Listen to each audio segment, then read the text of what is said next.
agradecemos pela liberdade que temos em nosso país e pedimos que o Senhor nos dê orientação, nos dê clareza, entendimento, abra nossos olhos, dá no Senhor compreensão daquilo que consideraremos hoje, para que mais conheçamos o Senhor e para que mais andemos de forma digna da vocação a que fomos chamados.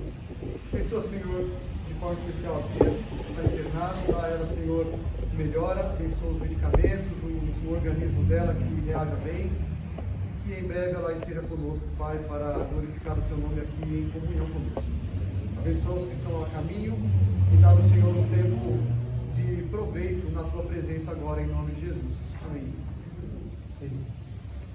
Tá bem baixo, tá vendo?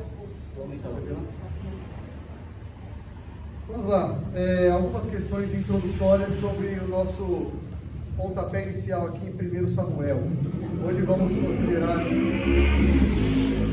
o primeiro capítulo de 1 Samuel, que é o capítulo todo, porque eu penso... Ô Jans, você deu play aqui? Deu? Aí. Porque eu penso que há uma unidade aqui nesse primeiro capítulo. Talvez o ideal fosse trabalhar os capítulos 1 e 2 hoje, mas eu acho que é possível que trabalhemos o capítulo 1 e tenhamos um ensino deste capítulo. Vamos lá, para quem não veio semana passada, eu quero dar uma introdução rápida, muito rápida, do contexto. Qual é o contexto que nós estamos aqui? Lembra? É o período dos juízes, tá? Qual era o refrão lá? Juízes, não havia rei em Israel, e cada um fazia o que era reto aos seus próprios olhos. Não tinha liderança para unificar Israel. Israel estava desajustado moralmente, espiritualmente, militarmente. Tem uma crise de liderança muito grande em Israel. Nós terminamos Juízes. Se você voltar aí em Juízes, veja aí Juízes 21, 25. O último versículo de Juízes. 2 livros para trás de 1 Samuel. Juízes 21, 25. Naqueles dias não havia rei em Israel, cada um fazia o que achava mais reto. Aí vem o versículo 1 de Ruth 1. Nos dias em que julgavam juízes, ou seja, continua esse período. Nós temos que olhar para 1 Samuel como estamos nesse período aqui dos juízes. Não há rei em Israel, cada um faz o que bem entende. Qual foi a última história de juízes? Lembra lá aquela coisa maluca que aconteceu? O esquartejamento de uma mulher, assim que termina o livro. Então nós estamos neste contexto, tá? Então é um período que nós continuamos nesse período. Ninguém se importava com a lei de Deus aí, ninguém se importava com o tabernáculo, não é nem citado ali, né, em Juízes, que iam adorar no tabernáculo. É citado ali no final uma festa que todo ano acontecia, mas não é citada adoração, sacrifícios no tabernáculo. Tinha corrupção em toda parte, inclusive no tabernáculo, inclusive com os sacerdotes. Nós vemos que levitas ficavam transitando onde não deviam, né? Faziam coisas que não deviam fazer. Então nós temos aqui, no primeiro livro de Samuel, um começo que nos dá uma esperança. Começa apresentando uma família em particular. O primeiro capítulo de 1 Samuel. A pergunta é, será que Deus vai fazer alguma coisa? No meio desse povo que está mergulhado em uma lama espiritual e uma lama moral, será que Deus vai fazer alguma coisa? Então, o primeiro livro de Samuel, a resposta é sim, Deus vai fazer alguma coisa.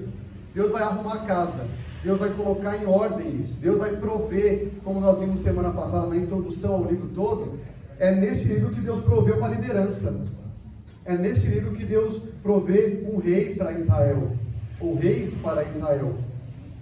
É nesse livro que, por causa da aliança que Deus tem com o seu povo, Deus não só não deixa o povo se acabar, deixar de existir, mas Deus o mantém para que o povo receba promessas, as promessas que foram dadas ao povo. Tá? Então esse é o contexto inicial. Estamos situados aí, o povo está em declínio, está numa lama espiritual e moral. E então começa o nosso texto.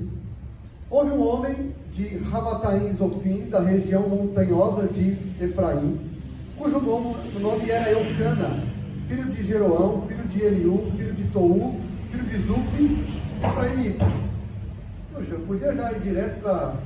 Então nasceu Samuel. Não podia, né? É a palavra de Deus, é inspirada por Deus. E lembre-se, o autor não gasta tinta à toa. Deus, o Espírito não inspira coisas à toa. Vamos entender esse primeiro versículo aqui. A frase inicial aí, houve um homem, é idêntica a Juízes 13:2, a história de Sansão. Houve um homem chamado Manoá. A história de Sansão começa assim. Então o autor de Samuel, talvez o mesmo de Juízes, talvez Samuel, tá? Nos alerta de que estamos na época dos Juízes. Tem uma continuidade dessa época, mas agora ele está introduzindo um novo ponto de partida aqui, uma nova família, que acontecimentos virão. Acontecimentos virão, tá? Ele não começa focando o contexto nacional, ele começa focando uma família, tá? E essa localização aqui, Ramataim, Zofim, não é muito certa, tá? Nós temos uma possível menção aqui, seja a cidade de Ramá, tá? Tá vendo uma pequena vila aí no centro de Israel, pertencente ao território de Efraim, não muito distante da fronteira com Judá. Olha aqui, tem um mapa, que talvez a gente possa ver isso aqui, ó. Ramá, tá vendo aqui, ó? Ramá. Os estudiosos aí se dividem se Ramá é Ramataim. Ramataim significa montanhas duplas, alguma coisa assim, alturas duplas, é um plural aí de lugares altos, tá? Esse in no final é plural. Então, talvez seja Ramá, pode ser que sim, porque está na região montanhosa de Efraim, tá? E esse nome, alguns dizem, pode ser uma outra cidade, ou pode ser a mesma Ramá, mas o ponto é, a região montanhosa de Efraim não é uma região das principais, assim, não é o ponto ali onde acontecem as melhores coisas. Siló, que é onde está o tabernáculo, está mais para cima aqui, ó. O tabernáculo está aqui. Siló é a grande cidade importante onde está o tabernáculo, onde é o centro da adoração, é em Siló. A Ramataim ele está um pouco mais para baixo ali. Mas veja, se você voltar para o livro dos Juízes e ouvir região montanhosa de Efraim, você não vai lembrar de coisas muito boas. Uma coisa boa que você lembra é Débora, que ela julgava na região montanhosa de Efraim, a região onde tem uma cadeia de montanhas. Agora, uma coisa não muito interessante ali é Mica era da região montanhosa de Efraim. Quem foi Mica? Um idólatra. Lembra? Ele fez ídolos do lar. Lembra disso? Ele pegou o dinheiro da mãe. Mica era da região montanhosa de Efraim. O levita que esquartejou a concubina em Juízes 19 peregrinava pela região montanhosa de Efraim. Isso remete a coisas não muito boas, tá? E a tribo de Efraim foi uma tribo quase que dizimada por Jefté. Lembra lá do Shibolete? Quem falasse Sibolete e Shibolete? Nessa briga aí, Efraim foi quase devastada. Jefté matou milhares ali. Então, o que o autor está falando é que, olha, ele não vem de um lugar tão importante. É um lugar que traz à memória coisas ruins, inclusive. Mica, né? Ramataim não é um lugar, a região montanhosa de Efraim não é um lugar tão interessante assim. E veja, a genealogia de Eucana, que é o que nós temos aqui, ele tem uma genealogia considerável aí, né? Talvez ele tenha uma posição na sociedade para o autor colocar essa genealogia dele aí. E se você é familiarizado com a história dos reis, você sabe que parece uma introdução de alguém importante, não é? Fulano, filho de fulano, filho de fulano. Isso na Bíblia é interessante, mostra a ascendência dele, a origem, e talvez venha alguém importante aí, porque isso é um sinal de alguém considerável. Então, possivelmente Eucana, não sabemos, é alguém de posição considerável na sociedade, tá? Porque tem aí uma introdução à linhagem dele, mas não é gente conhecida. Eliú, filho de Tou, filho de Sufi, percebe? É um efraimita. Como eu disse, em Juízes, a tribo de Efraim é aquela tribo que, vocês não me chamaram para ir, porque, lembra, é essa tribo aí, é uma tribo orgulhosa, que quer resolver as coisas. Então não tem, nessa introdução a Eucana, assim, está falando que ele é um cara, sabe? Ele vem de uma região com um passado ruim, ele não tem uma ascendência de pessoas importantes, não pelo menos que a gente saiba, é uma região que tem histórico ruim. Veja, é uma família, é alguém que está sendo apresentado, é alguém muito especial. Mas, como aconteceu com Sansão, houve um homem, o que o leitor espera? Vai vir uma solução aí, vai vir uma coisa interessante, né? Com Sansão foi assim, está vindo algo bom. É isso que vai ser visto em 1 Samuel. Em 1 Samuel, Deus vai agir por meio de pessoas e situações improváveis. Pessoas pequenas, pessoas que não são de grande importância, mas Deus vai usar para fazer coisas importantes. Isso não é novidade para nós em Juízes, não é? Deus sempre usou lá os improváveis, o canhoto da tribo da mão direita, não é? Deus usou o Jefté, que era um cara que era chefe de gangue. Deus está usando improváveis e está dizendo aqui pelo versículo 1, veja como não é sem sentido. De onde que ele vem e a família dele. Não é sem sentido isso. Ele está nos mostrando algo. Não é ninguém muito importante. A região não é importante. Mas a gente tem uma expectativa aqui com ele. Será que esse é o rei de Israel? Esse tal de Eucana? Não vai ser isso. A expectativa não é de um rei. A gente vai ser levado agora para uma mulher. O autor vai nos conduzir para uma expectativa que não vai ser frustrada para nós. É Eucana. Não, vou contar as mulheres de Eucana. Olha só, vamos lá. Então logo ele vai sair de cena. Tinha ele duas mulheres. Uma se chamava Ana e outra Penina. Penina tinha filhos, Ana porém não os tinha. Então duas mulheres, o que é isso? Poligamia. Está errado. Mas a Bíblia relata o que estava acontecendo, não é uma prescrição para se ter. Tudo bem? Está dizendo, ele tinha. Não está falando que ele está certo. Ele tinha duas mulheres, tá? Não era aprovado por Deus isso, lembra? Em que período que nós estamos? Dos Juízes, onde cada um fazia o que era mais reto, tá? E Juízes sempre traz essa dubiedade assim. Ele tinha duas mulheres, mas a gente vai ver que ele ia sacrificar todo ano. Ele é um cara bom, não é? Percebe? Parece a gente assim, a gente é bom em uma coisa, mas em outra a gente é, né, picareta, assim. Né? A gente não é tão bom em outras, a gente fala que é muito assim, fervoroso de um lado, mas no outro a gente deixa passar um monte de coisa, assim. Parece a gente, sabe? Então aqui, parece que ele tinha, inclusive, uma condição econômica razoável. Ele tinha duas mulheres, ele podia sustentá-las, tá? A gente vai ver que depois ele sacrificava todo ano. Então, parece alguém de posição econômica considerável. E ele menciona primeiro quem? Ana. Uma se chamava Ana. Sabe o que significa Ana? Graça, ou graciosa, favorecida. É isso que significa Ana. Então, aí o nome para quem quer ter filhos, Ana. Tá? Bonito, né? Significa graciosa, favorecida, tá?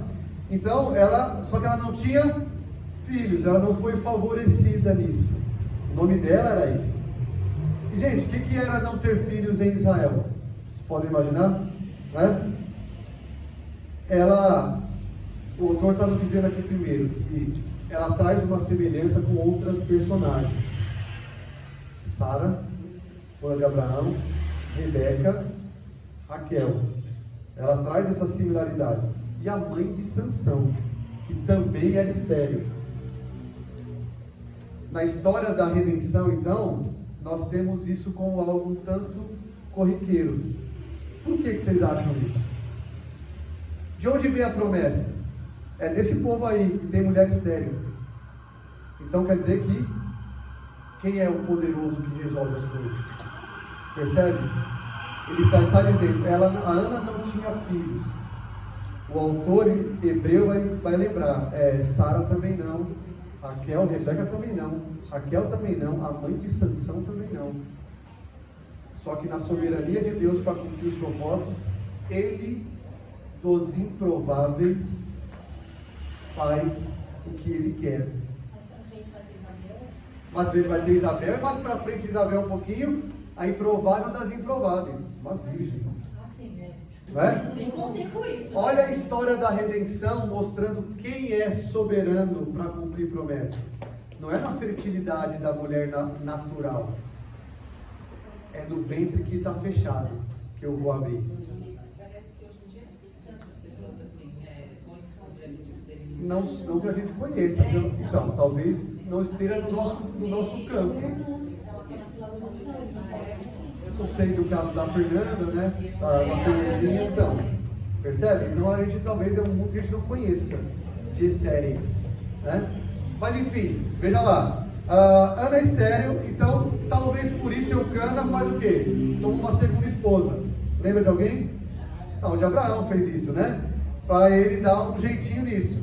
Penina significa fértil. Nossa, Percebe como autor, olha que beleza da escrita, né? Ela é prolífica, em conformidade com seu nome, ela tem filhos. Então, essa poligamia de Eucana certamente foi provocada pela esterilidade de Ana. Então, por Ana não poder ter filhos, significa não terei descendência, preciso ter, para garantias econômicas, enfim, para todo o contexto. Até para mostrar que minha família é abençoada, isso era muito importante lá. Não ter filhos era uma frustração, parecia que tornava a pessoa desonrada por Deus, que não era digna de qualquer coisa de Deus, porque ela não tinha nela o cumprimento da promessa. Que promessa? Gênesis 3,15. Antes de Abraão, do ventre, né?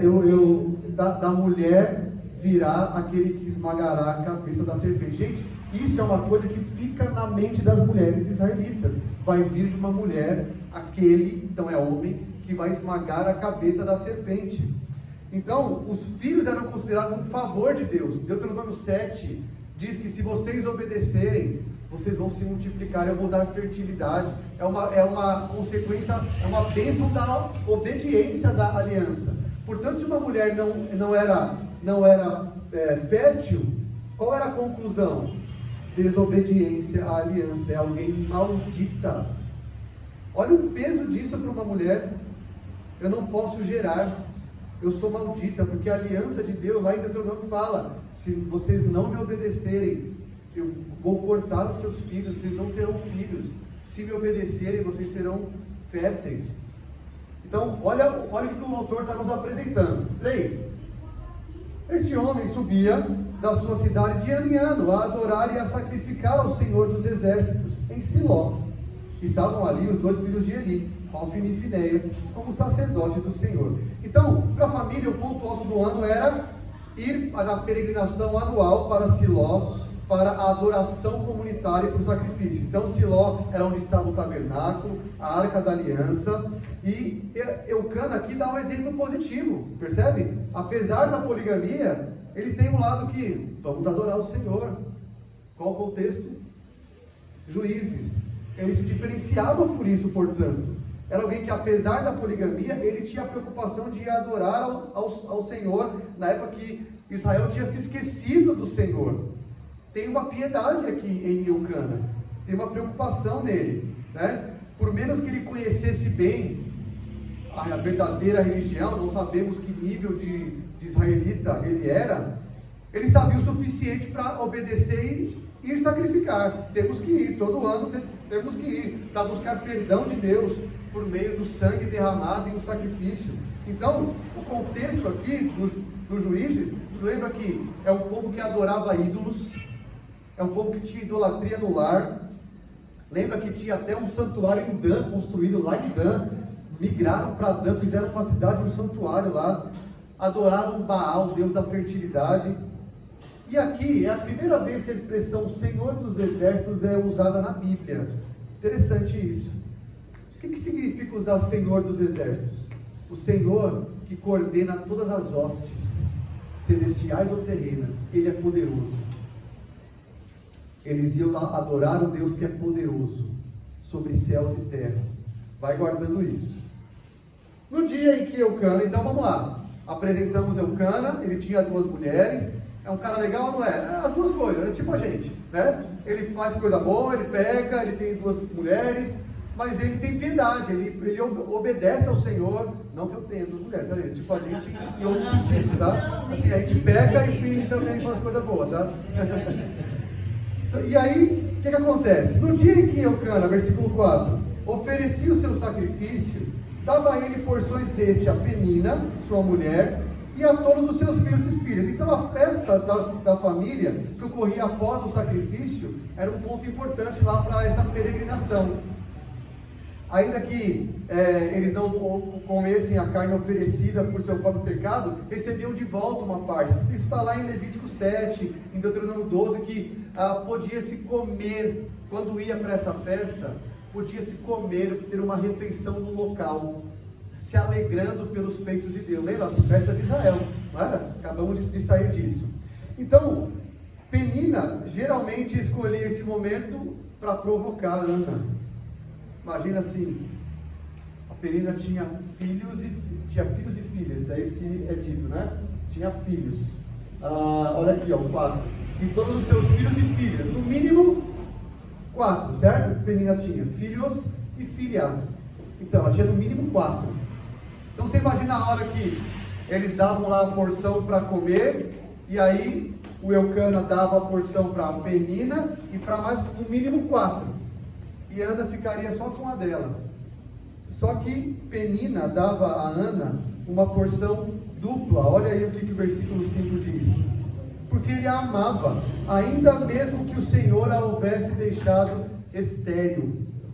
Então, para expressar a simpatia dele, o amor dele, Eucana dava a Ana uma porção dobrada dessa comida que ficava para eles ali no momento do sacrifício. Era um sinal de favor a Ana, porque ele a amava, ainda que ela fosse estéril. E isso irritava quem? Penina, certo?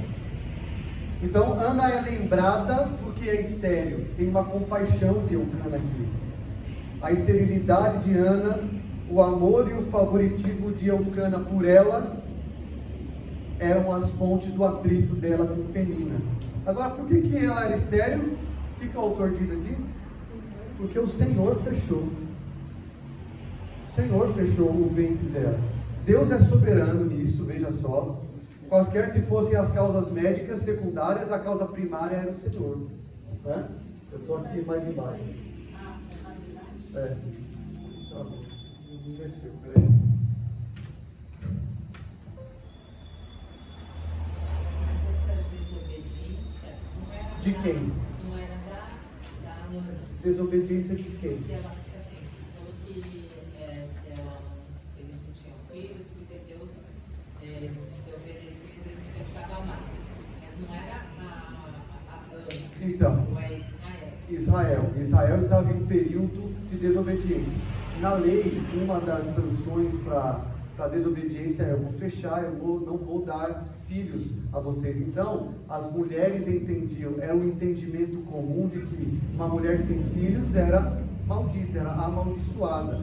O povo está recebendo de Deus as consequências da desobediência. O povo está em pecado.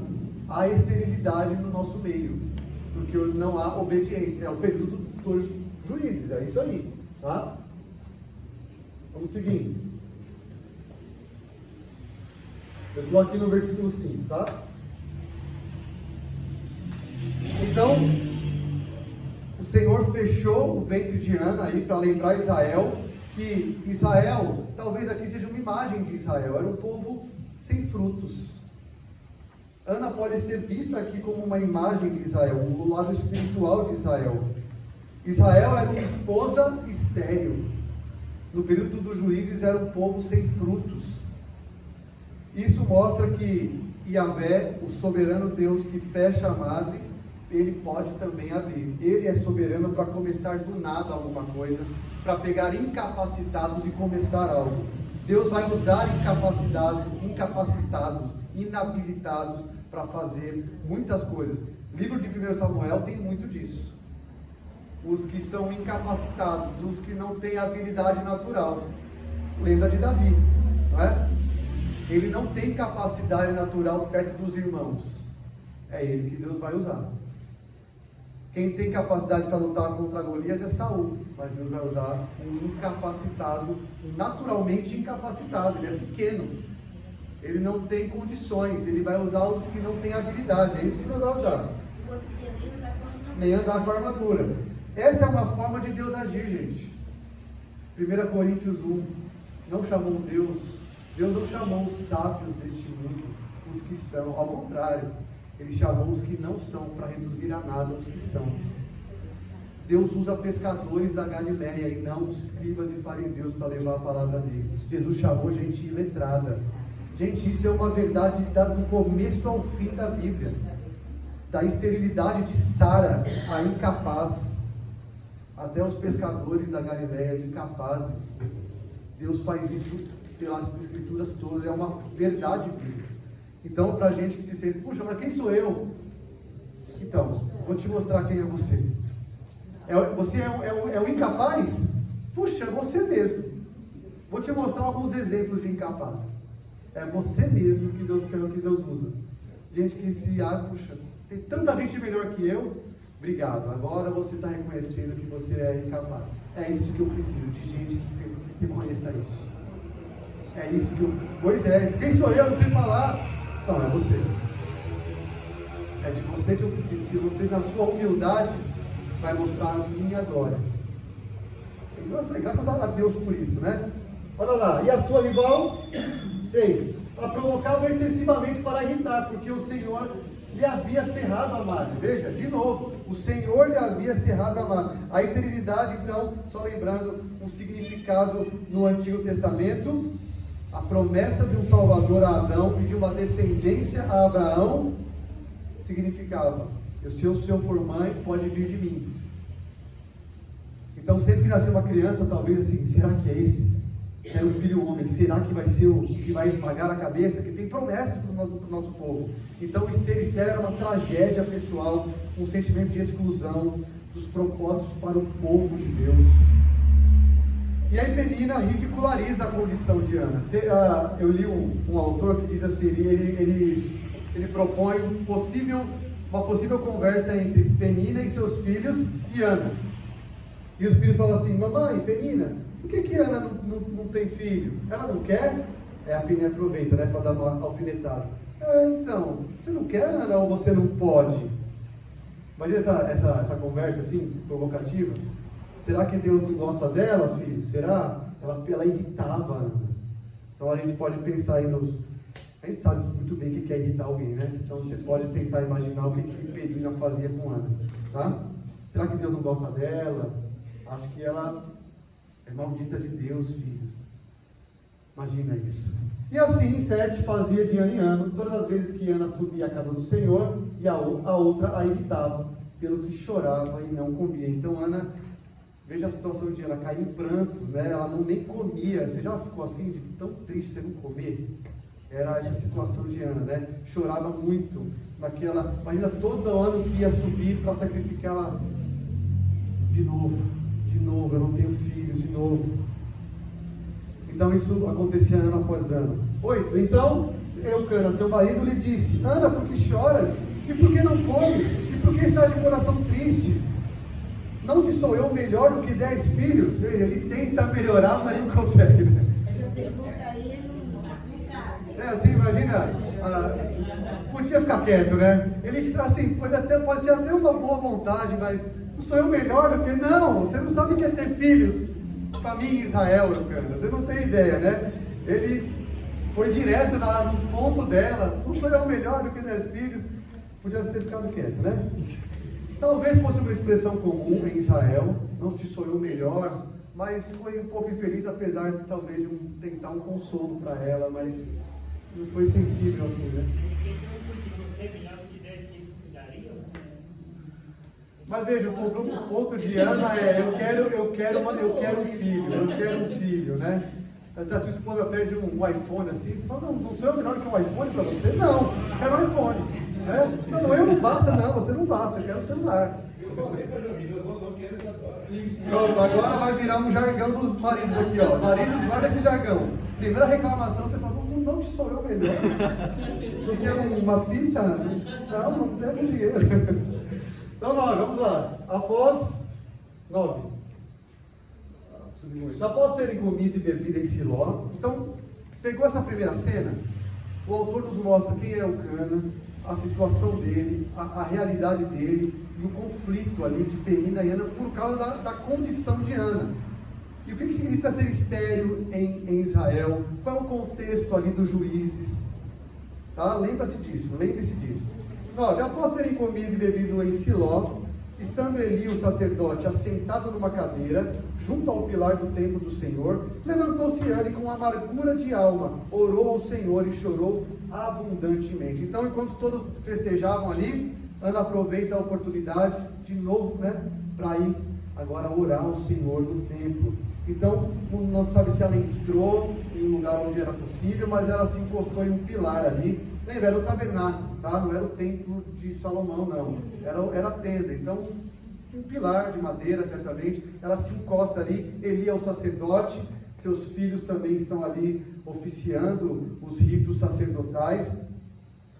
Mas ela estava tão perturbada, não sei nem se ela percebeu Eli ali, estava sentado, Ele era gordo, a gente sabe disso depois, vai saber que ele era um homem bem gordo.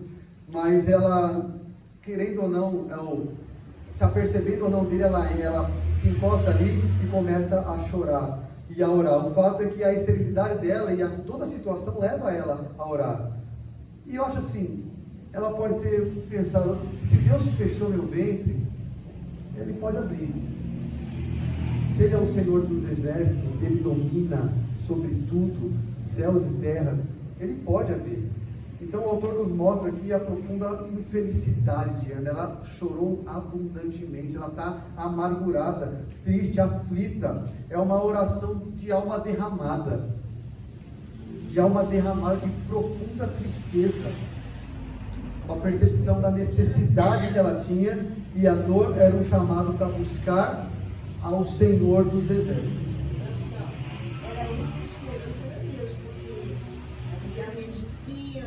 Assim, tudo que deviam falar, na época, como a gente tem aqui, os chás milagrosos da vida, ela já devia ter tomado, eu acho. Eu vou buscar o Senhor. Mas assim, ela sabia que só Deus que podia fazer esse milagre. E lembre-se, elas estão no período dos juízes. Olha o tipo de pessoa que é o Senhor que é a minha resposta. O chá ela está querendo Mandrágora. que uma outra mulher vai atrás, não, é uma história bíblica. Ah, sim. De que ela é estéril. Ah, sim. E aí o marido encontra, eu não lembro quem é, o marido encontra esse chá que eles achavam Que fazia. essa fruta que eles achavam que era Milagreira, assim. Interessante, olha aí. Quem sabe que na vida é outra coisa. Exato. E ela sabia também. Vamos lá.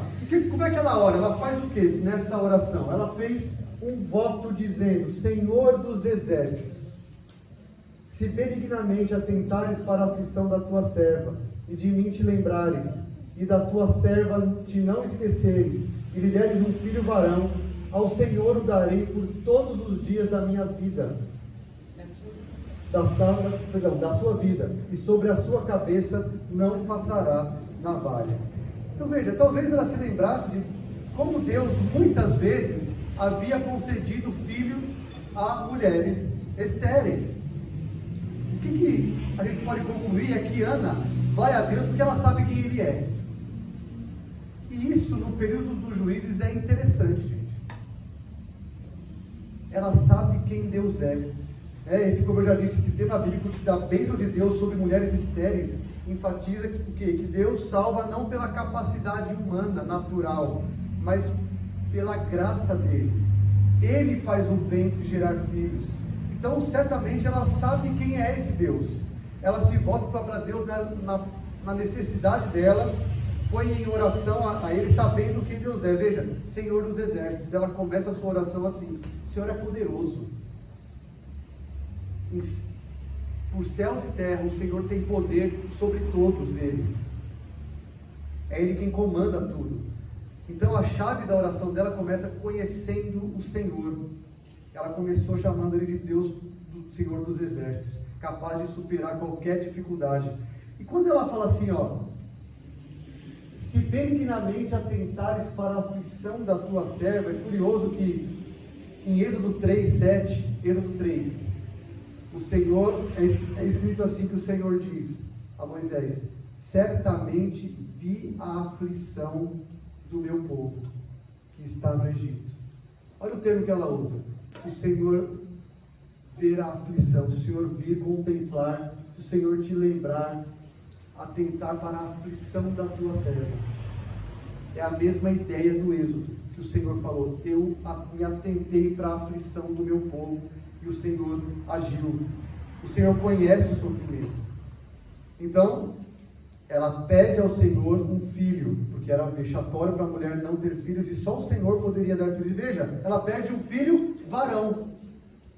O que ela tem em mente? Percebe? Ela é alguém que conhece o Senhor e conhece a história, conhece a promessa. É por meio de um filho que virá o Messias, ou que a serpente será esmagada. Ela pede um filho homem. Isso ecoa Gênesis 3,15 e ecoa Gênesis 4,1, porque quando Eva dá à luz a um filho varão, logo depois da promessa ser feita, Eva dá à luz a um filho varão. Então ela pede um filho homem. E ela faz um voto. Ele não vai passar na vara, né? Esse é o voto de nazireado. Nos lembra quem? Sansão. A mãe de Sansão era estéril e dedicou o filho ao Senhor também. Ela fez um voto voluntário, né? Em nome do seu filho. Um voto de dedicação ao Senhor. Ele vai ser dedicado ao Senhor. Não, mas em Sansão, o anjo falou. O anjo falou. Aqui é ela que oferece voluntariamente. Tá? Lá o anjo falou, ele vai ser um nazireu. Aqui é ela que diz, ele vai ser. Tá? Então, veja, ela não pede vingança contra a Penina. A nossa mente poderia ser uma vingancinha assim, né? Assim, eu quero uma, mas é para... Veja, ela não está pensando nela. Ela está pensando no Senhor, porque ela vai oferecer esse filho. Ela não vai ter um troféu com ela para falar para Penina, ó, é meu aqui. Ela vai, se Deus conceber, ela vai entregar esse filho. O que significa entregar um filho naquele contexto? O descendente dela, ela vai entregar, ela não vai ter, se o marido morrer, ela não vai ter sustento. Veja, não é uma barganha com Deus para que ela se dê bem, percebam? Não é barganha isso. Eu vou entregar para o Senhor, porque é um filho varão, eu conheço o Senhor. Vai lá, Jaque.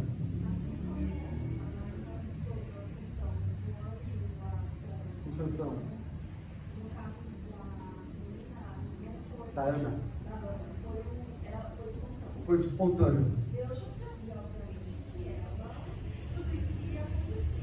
Então Deus fez dela, Olhando para a soberania de Deus, sim, eu digo que sim. Deus fechou o ventre dela propositalmente, é o Senhor que fez isso, está relatado textualmente. Para quê? Nunca é sem propósito. Ele vai dar um propósito nisso. É de uma infértil, de uma não esperada que virá. Uma solução que eu vou dar. Certamente. Quem era ela? Ela conhecia o Senhor. A sua oração mostra isso. Ela conhecia as promessas. Ela pede um filho varão. Ela chama de Senhor dos Exércitos. Ela confia no Deus que pode mudar tudo, que é poderoso. Certamente. Então a soberania de Deus está nisso. Lembra que a soberania de Deus é um tema do livro de 1 Samuel. Deus está soberanamente no controle. É Ele que fecha a madre com um propósito. Porque Ele vai exaltar os que são humildes. E vai colocar para baixo os que são orgulhosos. Começa aqui. Ele está exaltando uma humilde. Pois não? Excelente. Ele permite o sofrimento porque ele tem um propósito. Isso nos traz uma lição já.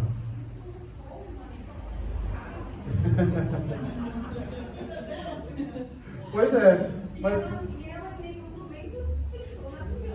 excelente, porque ela se fez humilde o tempo todo. Os humildes Deus exalta. Esse é um tema do livro todo, da Bíblia toda. Os humildes serão exaltados pelo Senhor. Ela não se vinga, ela não quer vingança, ela não quer nem o filho para ela. Ela vai entregar para o Senhor. Ela é piedosa nesse sentido, muito piedosa, não é? Excelente, boa palavra. Então, pois não. Que ela não tinha vergonha também de estar triste.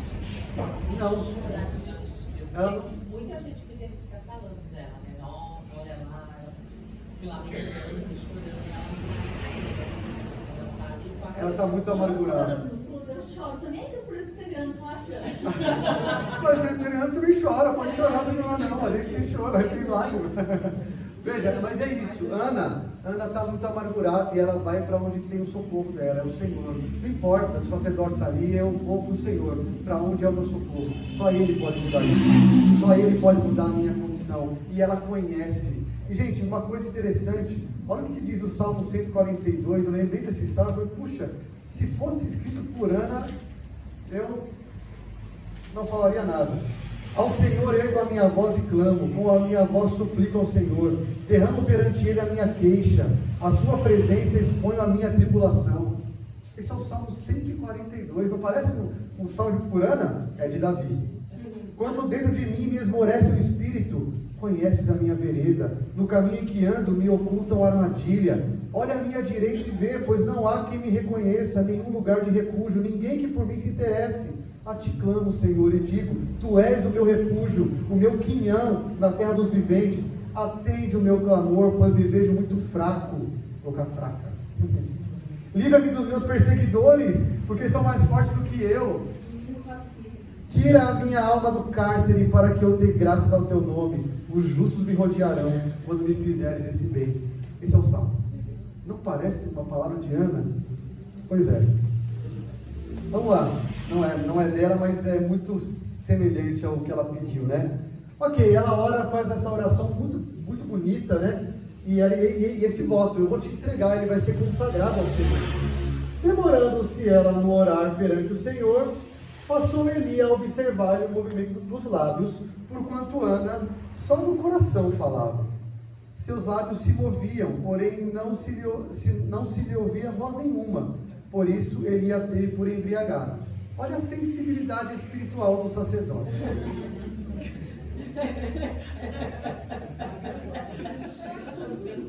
Não é? Que sensível. Percebe coisas espirituais como ninguém. Tempo dos juízes. Como é que estava Israel? Corrompido. Já vê que os filhos dele estavam completamente corrompidos. E esse estava no tabernáculo. Ele estava lá, é esse cara que olha lá e fala, está bêbada. Então veja, o sumo sacerdote assentado na sua cadeira, observa enquanto Ana ora, e ela de se esperar que ele, né, alguém de uma posição espiritual mais elevada, fosse assim, um verdadeiro espiritual daquele povo, um arrimo espiritual, mas ele é o que está mais distante das coisas, né? Ela, uma mulher humilde, estéril, mostra mais espiritualidade do que o sacerdote de ofício.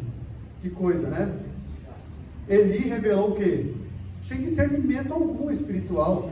Ele viu lá movendo, talvez já tenha visto muito bêbado ali. Porque lembra?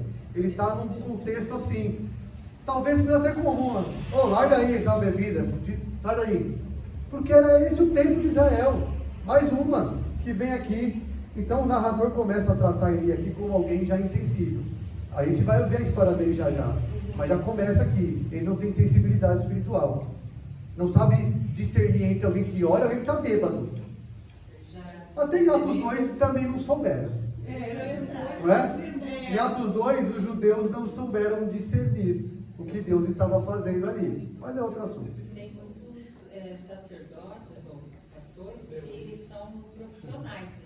Profissionais da fé. Eles não estão por vergonha, mas é o salário dele, ele faz o trabalho dele. Esse é o retrato de Eli e seus filhos. Eles vão pagar por isso já, mas esse é o retrato deles. Tá? Então, e ele disse a ela, até quando estavas tu embriagada, aparta de ti esse vinho. Então, certamente tinha vinho ali, as refeições eram tomadas, mas ela não estava bêbada, né? Ana, porém, respondeu, não, meu senhor, não, senhor meu. Aí, tá. Eu sou mulher atribulada de espírito, não bebi nem vinho, nem bebida forte, porém venho derramando a minha alma perante o Senhor. E olha, em vez de encher o coração dela de amargura, ressentimento, com pedir, ela derrama a sua alma perante o Senhor e explica, não, eu não sou isso não. eu estou atribulada, eu estou orando, eu nem bebia, não bebo isso. Aliás, lembra do voto de Nazireu? Quando o anjo falou, nem a mãe de Sansão podia beber bebida forte. Ana aqui já tem uma coisa fixa na mente dela, eu vou me consagrar ao Senhor. Ela também não fazia isso, tá? 16, não tenha, pois, a tua filha, a tua serva por filha de Belial. Aqui, assim, filha de Belial, uma expressão que fala mulher sem valor, mulher de iniquidade, tá? Não é alguém assim, filha de um Deus X, não. É uma mulher de iniquidade. Então, a falha dele, depois ele reconhece, né? Que ele abençoa ela. Já, ele vai reconhecer. Porque ele não percebe, mas ele vai perceber já. Depois que ela explica, ele fala, então vai-te em paz. Gabi.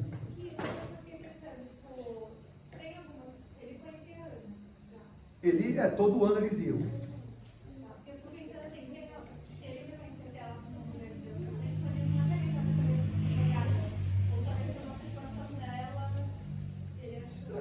Podemos levantar isso, mas assim, era Eli. O que eu estou querendo dizer é que assim, ele não era um sacerdote legal, sabe? Assim, era Eli.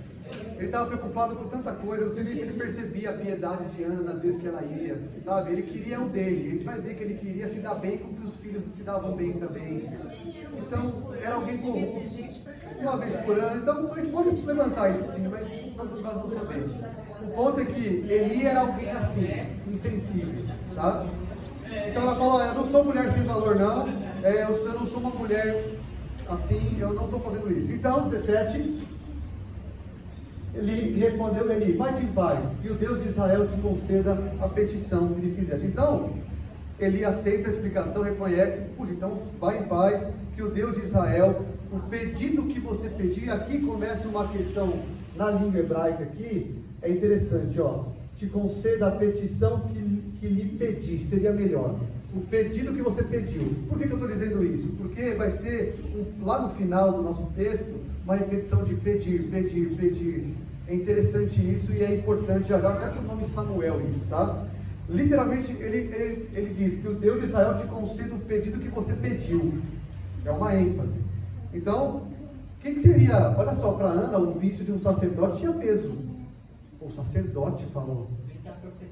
O sacerdote é alguém espiritual. Autoridade. Veja, uma autoridade espiritual. O sacerdote falou isso para mim. Então, era um bom desejo de um homem, uma bênção de um homem que ocupava um ofício ali. Tá? Ele era um ofício, não tinha profeta, certo? Naquela época, os profetas não estava sem profeta. Não tinha rei. O que tinha? Sacerdote. Ele é o cara. Ele é o cara de Deus.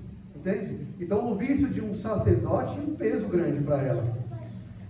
Não era no caráter dele que ela confiava, mas na representação dele como um mediador. Então pesou muito isso para ela. E ela disse para ele, 18: acha a tua serva à mercê diante de ti. Assim a mulher se foi, seu caminho, e comeu. E o seu semblante já não era triste. Então veja, o nome Ana significa favorecida, graciosa. Então está fazendo um trocadilho com o nome dela, né? Que eu ache favor, que a Ana ache Ana. Percebe? Que a favorecida ache favor do Senhor mediante ti, tá? Diante de ti. Então, olha o contraste dela agora. Ela ora e volta como? Ela volta refeita, leve. A oração fez isso. Claro, a palavra dele também ajuda, mas a oração fez isso. É um contraste. As circunstâncias não mudaram. Ela não ficou grávida na hora, ela não sabia. Mas o que mudou? Ela mudou, porque ela orou. Ela está contente agora. E aí a gente lembra lá de Filipenses 4, né? Não andeis ansiosos de coisa alguma, mas coloquem suas orações diante do Senhor, e a paz que excede todo entendimento guardará vosso coração e vossa mente. Ore, e a paz vai guardá-lo. Não que a situação vai ser resolvida, mas você vai ter paz por orar.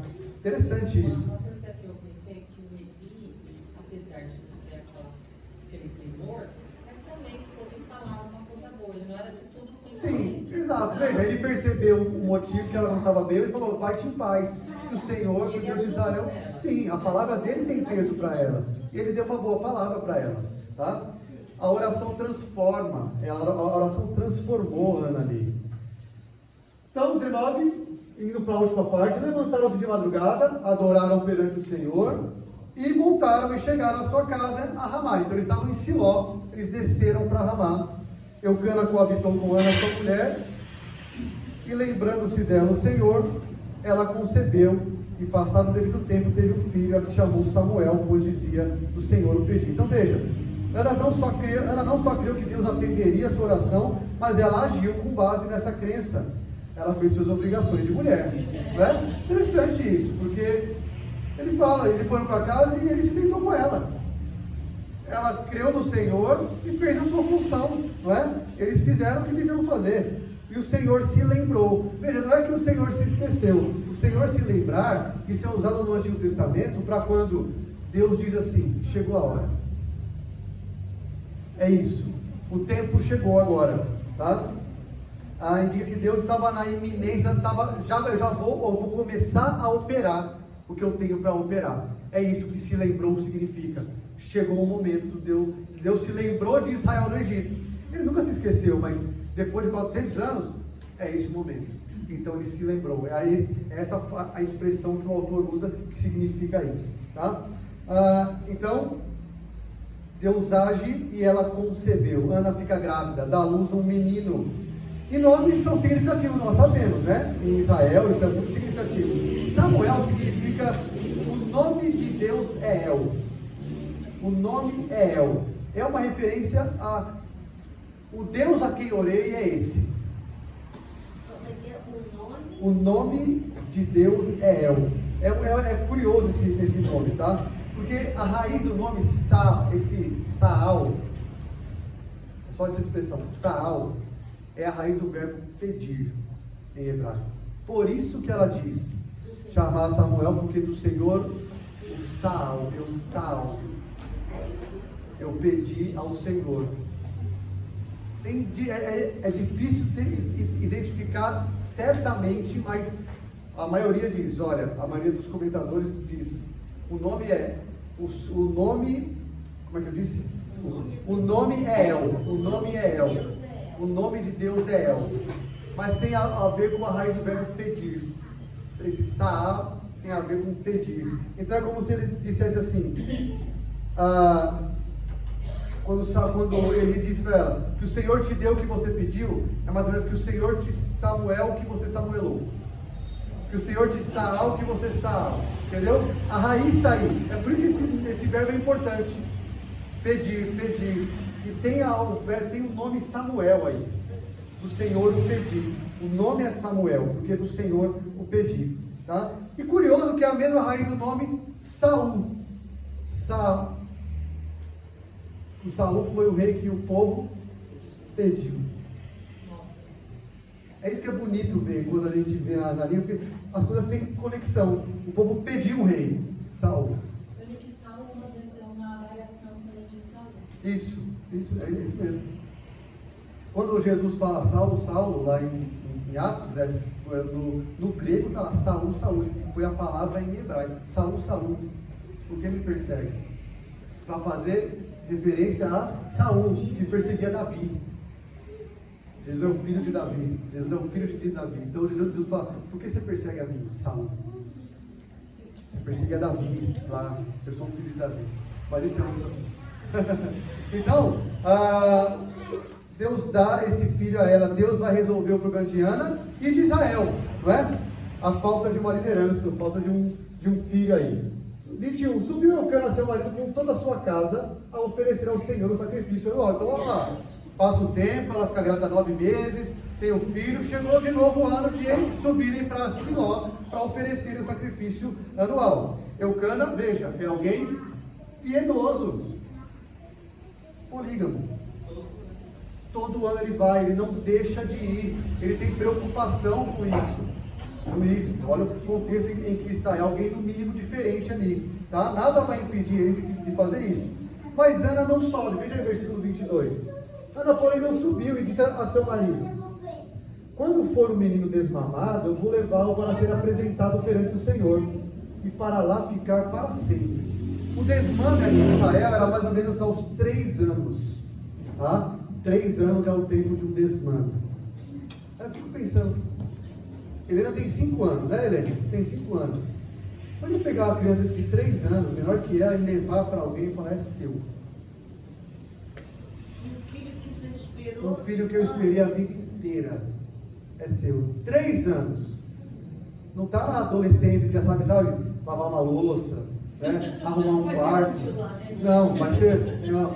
Deveria saber, pelo menos, né? Eu acho. Aí lembra do Isaac lá. Lembra do Isaac lá. Deus pede ele para. Sim. Não, já estava mais velho Isaac quando foi oferecido. Aqui tem pelo menos 3 anos tinha, não muito mais que isso, porque era muito criança, a gente vai ver. Então, é difícil imaginar como é que ela deixou Samuel em segurança lá na cidade. Era o tempo do Senhor, período dos juízes, mas ela deixou, é o voto que ela fez. Ela cumpriu o seu voto. Então, ela era madura em cumprir seu voto. Adolescente, pode entender que ela deixa. Vai lá, dá muito trabalho. E veja, ela fez o voto e cumpriu. Ela fez um voto e cumpriu. Conforme Eclesiastes diz, né? Quando fizer o voto, cumpra. Não tardes em cumprir, porque Deus não se agrada de tolos. Né? Melhor é que não vote do que vote e não cumpra. Ela cumpre o seu voto. Tá? Ela está disposta a cumprir isso. E ela se recusa a ir sem que ela vá com ele já pronto. Porque talvez ela pense assim, não, eu vou lá com ele no colo. E aí, eu vou deixar ou não vou? Não, vou deixar. Quando eu for, é para deixar. Eu vou esperar. Eu vou esperar até que ele desmame. Então o marido dela responde: seu marido, faz o que melhor te agrade. Fica até que desmames. Então somente confirme o Senhor a sua palavra. Talvez aqui referência à palavra de Eli para ela. Que o Senhor te abençoe, que te conceda. Não sabemos que palavra do Senhor era essa. Provavelmente essa bênção que Eli deu a ela. Conceda, mas o fato é que confirme o Senhor a sua palavra. Assim ficou a mulher e criou o filho dela ao peito até que desmamou. Ana, não teve. Seguindo. Então Eucana apoia a decisão de Ana de não ir naquele momento. Ele entende os motivos de Ana, que ela quer cumprir o voto dela, e ele espera então até que ela vá depois. 24.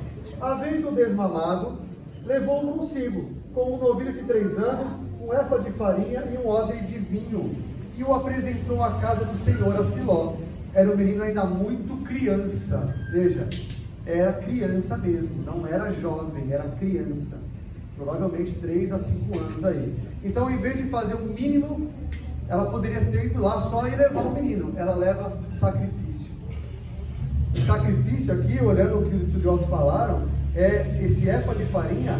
Um éfa é 3 vezes a quantidade normal que devia se oferecer por um animal. Ela leva mais do que precisava. Ela está muito grata ao Senhor. Ela está muito grata. Ela vai levar o filho e o sacrifício de gratidão a Deus. Tá?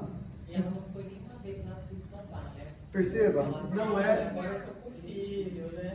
Ela mantém essa humildade que o Senhor exalta. Imolaram o novilho e trouxeram o menino a Eli. Levaram o menino a Eli.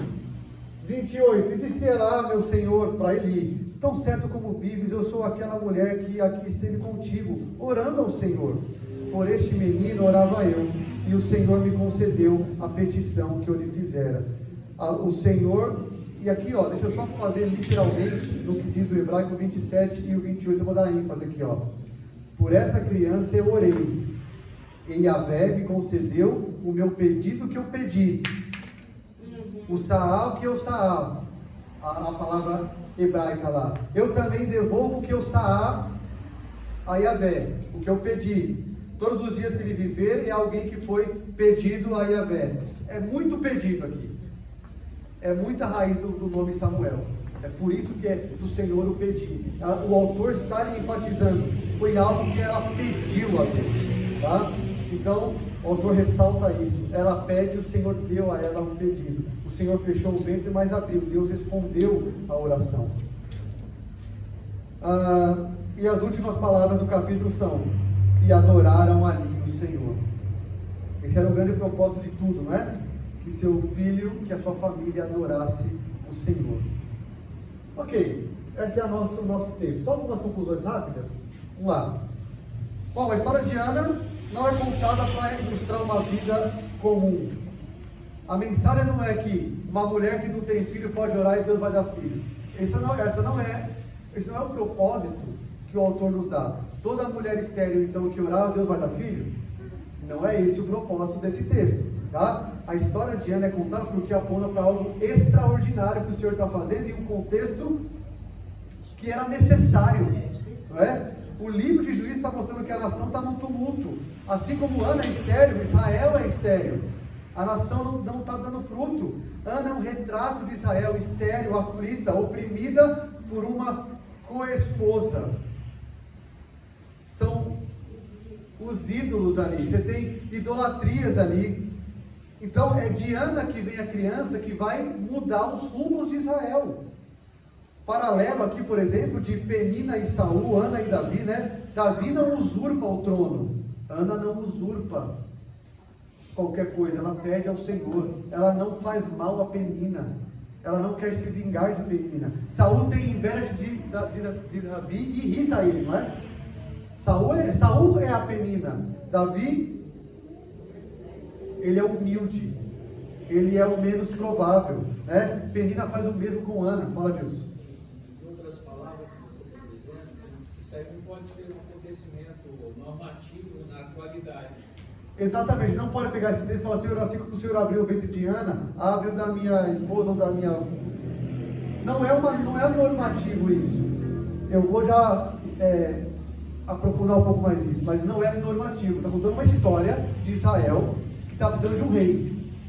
Que está num tempo em que o povo está abandonando o Senhor. Ninguém mais quer saber da lei. Até o próprio sacerdote é alguém espiritualmente insensível. É que tem alguns líderes hoje em dia de algumas igrejas que dá uma dessas. Isso, aí pega esse texto e fala, quem é estéril aqui, vem para frente. Isso. Está na palavra, ó. Pronto. Aí a pessoa se emociona, né? Tem uma promessa para ela que o Senhor está falando aqui. E aí, como é que a gente interpreta isso? É para todos? É para todas as estéreis isso? Percebe que o contexto é importante? Olha lá, é importante então, para quê? Que o narrador comprove de onde veio Samuel. De onde que veio Samuel? Quem é Samuel? É quem vai ungir Davi, é quem vai ungir Saul, é quem vai começar a unificar o povo. É da Ana que vem Samuel. É isso que o autor está querendo dizer para a gente. Uma família que confiava no Senhor, distinta das famílias daquele período. O fato de Samuel ter nascido de uma mulher estéril liga Samuel a quem? Você percebe a ligação bíblica? A Abraão, ou a Isaac melhor, a Jacó, filho de estéril, filho de estéril, filho de estéril, filho de estéril, Samuel. João Batista, filho de estéril, Sansão. Profeta antes do rei. Profeta que abriu o caminho para o rei. Temos um profeta que veio de um mistério que abriu o caminho para o rei. Ligou os pontos? Percebe que então não pode ser normativo isso? Não dá para ser normativo. Então, relatar o nascimento de Samuel e como foi extraordinário isso, é mostrar de onde começa a vir a solução de Deus para o povo, que vai desencadear uma sequência de coisas extraordinárias. É daí que vem Samuel. Gente, olha aí no seu papel, a quantidade de vezes que aparece a palavra Senhor em letra maiúscula. Sabe quantas? 23 vezes aparece a palavra Senhor em 28 versículos. É muito ou não é? Volta para Juízes, quantas vezes aparecia Senhor em relatos de família? Às vezes capítulos inteiros sem aparecer o nome de Yahvé. Olha quanto aparece o Deus de Israel, o Deus da aliança, o Deus da aliança. 23 vezes, o autor está querendo dizer algo por isso. O Senhor é soberano aqui, o Senhor está agindo, o Senhor voltou a agir aqui no seu povo. Deus, o texto aqui não promete nem sugere que Deus dará um filho a todo casal estéril ou toda mulher que orar fervorosamente ao Senhor com lágrimas. Não, o texto afirma o quê? Que Deus é fiel à aliança e Deus vai dar vida, vai dar solução ao seu povo por meio de um mistério piedosa, que confiava e sabia quem era o Senhor. Então, a aplicação mais coerente aqui não é individual, é o quê? Coletiva. A aplicação para esse texto não é individual, é coletiva. A igreja de Jesus Cristo nunca será abandonada por Deus, porque até por meio de improváveis, Deus pode dar soluções para o seu povo. Então veja, é assim que devemos clamar a Deus em tempo de angústia, mesmo os improváveis. Ok, vamos lá para finalizar? Estrutura. Aqui está o nosso texto, tá? A descrição da família de Eucana e seus conflitos por causa da punição de Ana, 1 a 8. Eucana nos é apresentado, suas esposas e a situação, 1 a 8. Do 9 ao 18, a oração de Ana. Ela ora e ela tem um diálogo com o Eli, certo? E do 19 ao 28, Deus atende a oração de Ana e ela cumpre seu voto. Ela concebe, ela cria Samuel até desmamá-lo e ela entrega Samuel à casa do Senhor, cumprindo seu voto. Agora, uma coisa que o autor trouxe aqui, eu quero mostrar para vocês. O pastor fez isso em uma das pregações de Eclesiastes, eu acho, e mostrou aqui um tipo de forma de escrever no hebraico, que o autor vai mostrar qual é o mais importante dentro desse quadro de escrita. É isso aqui, ó. É o que eles vão chamar de quiasmo. Olha só. Essa estrutura, ó. Que está em vermelho. Viagem de Eucana de Ramataim para Siló. No capítulo 2, versículo 11, que é depois do capítulo 2 inteiro, o autor diz: Eucana volta de Siló para Ramataim. Então liga o vermelho com o vermelho. Agora liga o verde com o verde. Ana ora e lamenta. No capítulo 2, Ana ora de alegria. Azul com azul, ela conversa com Eli. O que está no centro disso? Samuel nasceu. Isso é uma forma do autor hebraico escrever para mostrar para o leitor o que eu quero que você veja. No capítulo 1 e 2 de Samuel, o que ele quer que a gente veja? Samuel nasceu a solução do povo. Isso é uma forma muito bonita, é difícil, é claro, precisa de estudiosos para isso, mas é ligando pontos. Do começo com o fim, você vai descendo, você vai juntando até chegar no centro do capítulo 1 e 2. É o nascimento de Samuel. Essa é a forma que eles que não tinham marca-texto marcavam o texto. É como se ele pegasse o marca-texto e marcasse assim, ó. Eu quero que você veja isso. Samuel nasceu. Tudo bem? Interessante, né? Só por curiosidade. Tudo bem, Fernanda? Tudo. Eu fiz uma baguncinha aqui, mas... Tá? É só uma forma de escrever para o leitor ver o centro da escrita. Ele quer no capítulo 1 e 2 que você veja que Samuel nasceu. É isso que ele quer que você veja. Tá? Isso é o mais importante. Vamos lá, para finalizar. Sobre o que o texto está falando. Sobre Ana, o pedido dela, a visita da família anual, escrevi assim, tá? A visita anual da família, o pedido da Ana e o nascimento. Tem muita coisa aí. Sobre os acontecimentos que envolveram o nascimento. Não é? Quais são os acontecimentos? Quem era Eucana, o conflito dele, foram para Siló, aquela confusão, ela pediu, o Eli foi insensível, depois ela concebeu, ou todos os acontecimentos que retratam o nascimento de Samuel. O que você está falando? Está dizendo disso? Está dizendo que Eucana tinha 2 esposas, Ana e Penina. A primeira era estéril, por isso era provocada pela segunda. Estando no tempo para sacrificar e adorar ao Senhor, Ana orou e fez um voto a Deus, que caso concebesse, entregaria seu filho à casa do Senhor. O Senhor se lembrou de Ana, e ela concebeu Samuel, e após desmamá-lo, entregou à casa do Senhor. São esses os acontecimentos. Tudo bem? Mas detalhando, né? Eu estou dizendo quais são os acontecimentos que envolveram o nascimento do Samuel. Pergunta de $1.000, e agora eu coloquei neste ano, tem aí uma pergunta a mais. Viram aí? Vi, aí eu fiquei super bagunçada com a nossa explicação, Tá. eu pensei agora. Vamos lá. Qual é o ensino desse texto? Para que esse texto está aí? Para ensinar o que para você? Que se você for estéril, você pede a Deus que vai te dar um filho? É esse o ensino do texto? O que Deus está nos ensinando com esse relato? Com a história do nascimento de Samuel. O que Deus está nos ensinando? Qual é a tese disso? Eunice? Nada é impossível. Soberania de Deus. Promessa de Deus. Alguém mais? Deus usa improváveis para mostrar o seu poder. Tudo isso dá para pegar um pouco de cada um. O que eu escrevi, que é o ensino do nosso texto, esse texto está aqui para quê? É o seguinte: mesmo em meio à angústia de seu povo, lembra do contexto? Ana é um retrato de Israel, ela está angustiada. O Senhor, por ser fiel à aliança, provê soberanamente solução quando os seus clamam, aflitos, confiados no caráter e nas promessas de Deus. Qual é o ensino do texto? Deus provê a solução para o seu povo quando este clama angustiado. Não é um texto para aplicação individual, necessariamente. É coletiva. Deus está provendo Samuel. Para quem? Para Ana? É muito mais do que para Ana, percebe? Para que comece uma unificação no seu povo, para que seu povo se reorganize, volte à lei e venha um rei.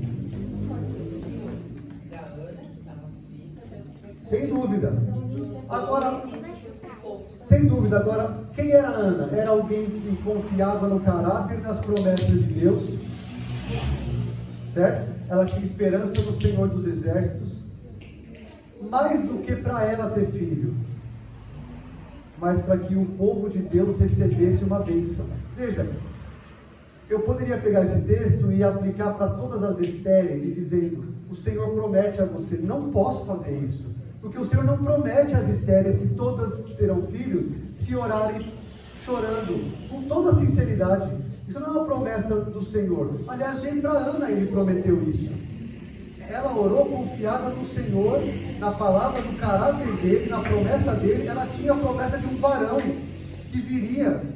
Olha o contexto do povo de Israel ali. O coletivo está sendo pensado aqui. O coletivo está sendo enfatizado aqui, mais do que o individual.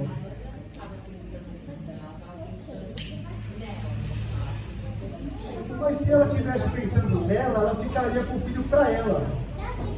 Ela dedicou ao Senhor, ela queria que o filho fosse dedicado ao Deus de Israel, num tempo em que ninguém faria isso. Tinha ídolos em todo lugar. Ela não queria se vingar de Peninas.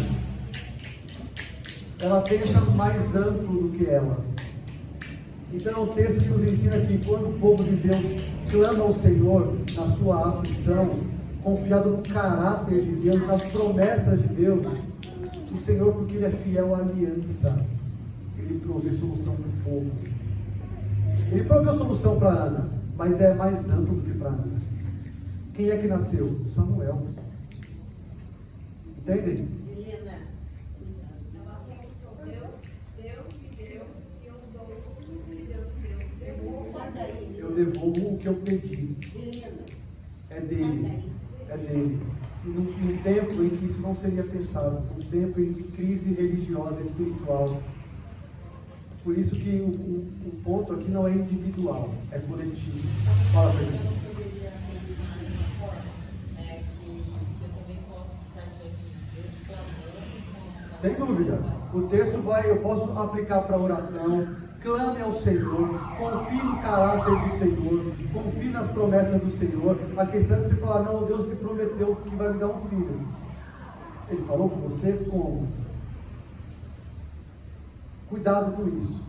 Tem aplicação pessoal para oração, para se colocar diante do Senhor em lágrimas e abrir seu coração ao Senhor, dizendo: Senhor, por amor do teu nome, para que teus propósitos cumpram, atende a minha oração. Percebe? É coletivo demais aqui, é mais amplo do que pessoal.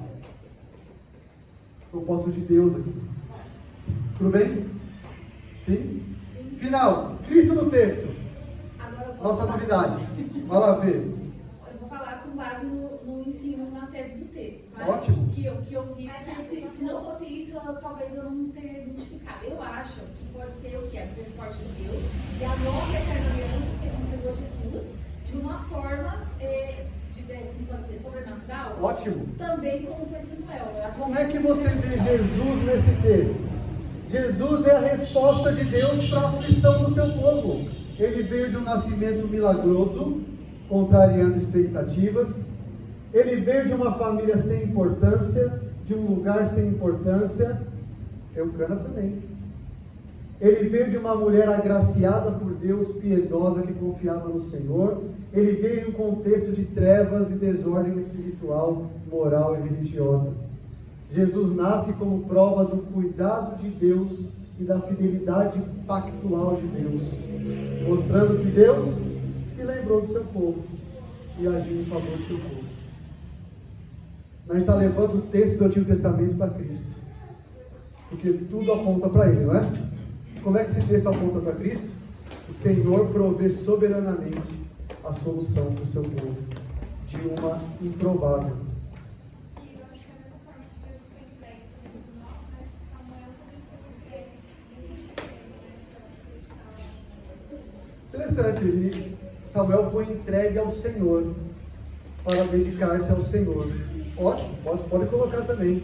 Percebe como a gente tem que fazer ligações do texto com Cristo? Assim como Samuel foi entregue ao Senhor, Cristo se entrega ao Pai totalmente para cumprir o seu ministério. Posso colocar também, boa. Ele vai fazer esse exercício, tá, gente, daqui para frente. Como é que eu vejo Cristo no texto? Porque aí a gente foge um pouco de tirar Jesus do Antigo Testamento e só ver uma história. Tá bom? Pegar a lição de moral. Samuel se inicia o rei terrestre, a Milagrosa que espiritual. Samuel não é da família de Davi.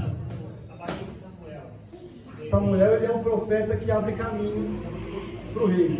A gente vai ver Cristo nisso mais para frente também, tá? Mas nesse texto, Cristo é visto assim, tá? Acho que isso enriquece a nossa compreensão, o nosso estudo bíblico. Ao ler a Bíblia, pergunte, como é que eu vejo Cristo aqui?